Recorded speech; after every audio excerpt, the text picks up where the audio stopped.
In this video, I'm going to show you how to get fluent in any language you want. Yes, I said in any language you want.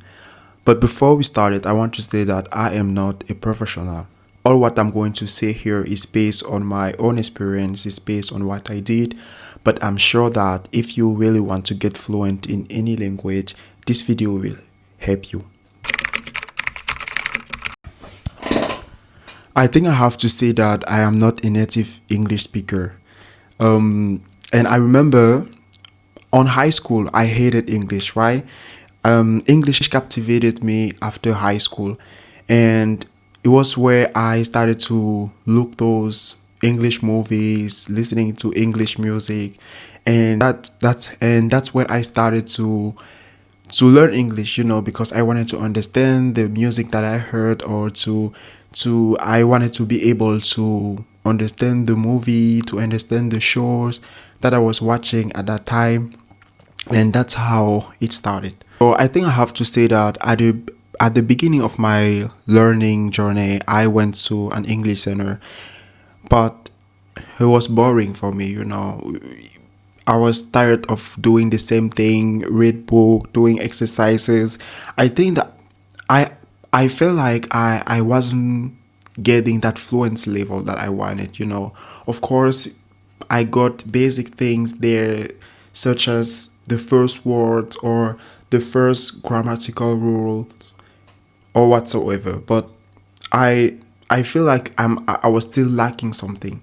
And then that's when I started to stop going to school to learn the language, and I wanted to do everything by myself. There are a lot of things that I did to get a fluency level in English, and I'm sure you can apply that too if you want to learn, whether it's German or Chinese or whatsoever.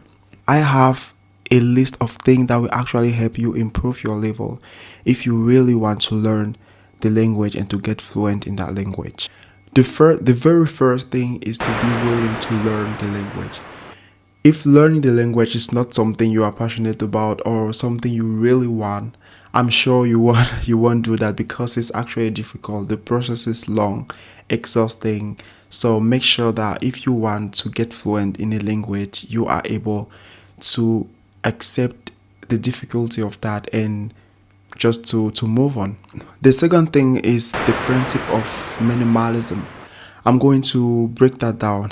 This one is good. The principle of minimalism is simple, right?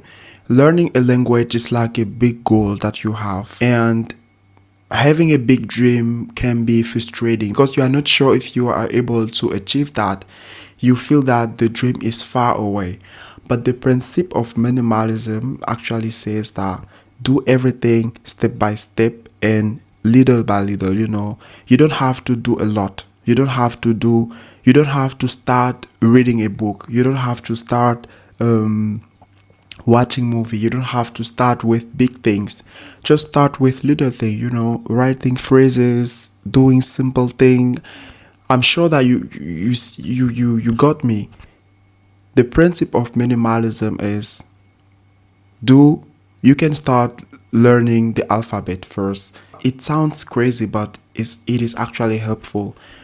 Principle of minimalism is just that find a way as simple as possible that will actually help you starting your learning journey. That's what I did too. Now we have daily consistency. So daily consistency is literally related to principle of minimalism. If you do a short thing one day, is not sufficient. You have to do that every day. And when I'm saying every day, I'm not saying that. I don't mean that you have to, that the language you want to learn has to be at the center on your life. I'm not meaning that. I'm just saying that first you have to look for a rhythm that you will stick on during the whole process, and then apply the principle of minimalism. If you have your rhythm, it might be once a week or twice a week or once a month. But once you have your rhythm, you start applying the principle of minimalism. I'm sure that you will improve your level in the language you want to learn. Now, I say that taking classes is not something very, very important. What you can do instead is finding resources online. If you go on YouTube or Google, you will find amazing teachers. You will find teachers that will actually help you to improve your level. And I remember when I was starting to learn English too, I had 2 to 3 teachers, and this is something I just recommend because they are uploading daily videos that will actually help you improving your level. The second thing is perfectionism syndrome. Avoid to be perfect. You have to be okay with making mistakes because making mistakes is actually part of the process.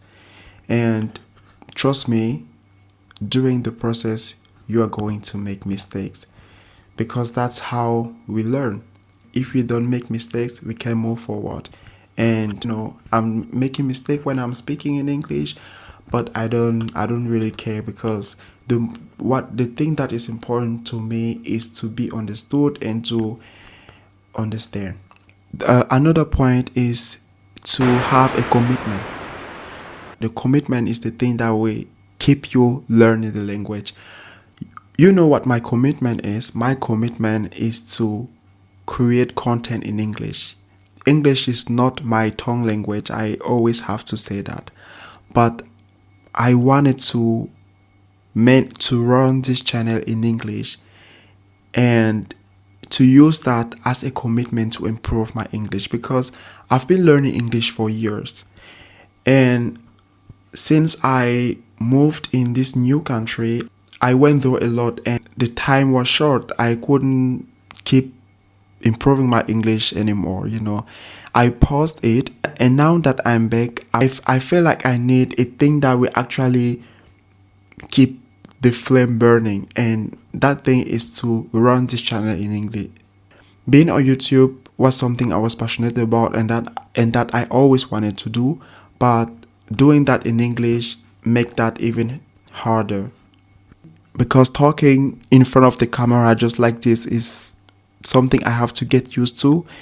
Plus, doing that in English, and this is very challenging. There is something I don't recommend is watching movie on Netflix. If you feel like you are not ready for that or your English is not solid, don't watch movie on Netflix because you will feel frustrated, you will feel that you are not intelligent, you will feel crazy because Netflix is for the guys who are perfect in English. Fluency level is okay, vocabulary is okay. So if you start or you are on the middle of your journey, please avoid Netflix. Sometimes it's also difficult for me to watch English movies on Netflix. The method that I prefer is to watch the movie in a language that I master with English subtitles rather than watching the movie in English and not understanding everything.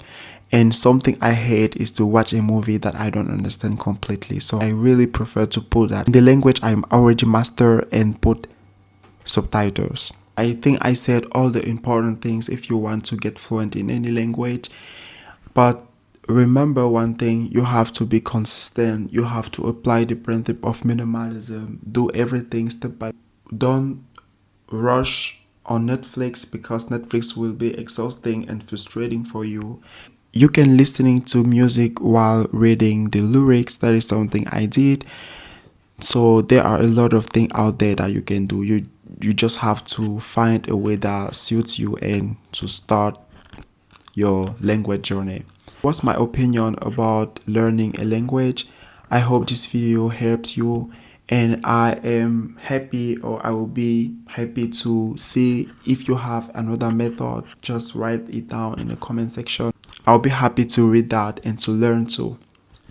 Ciao, see you in the next video.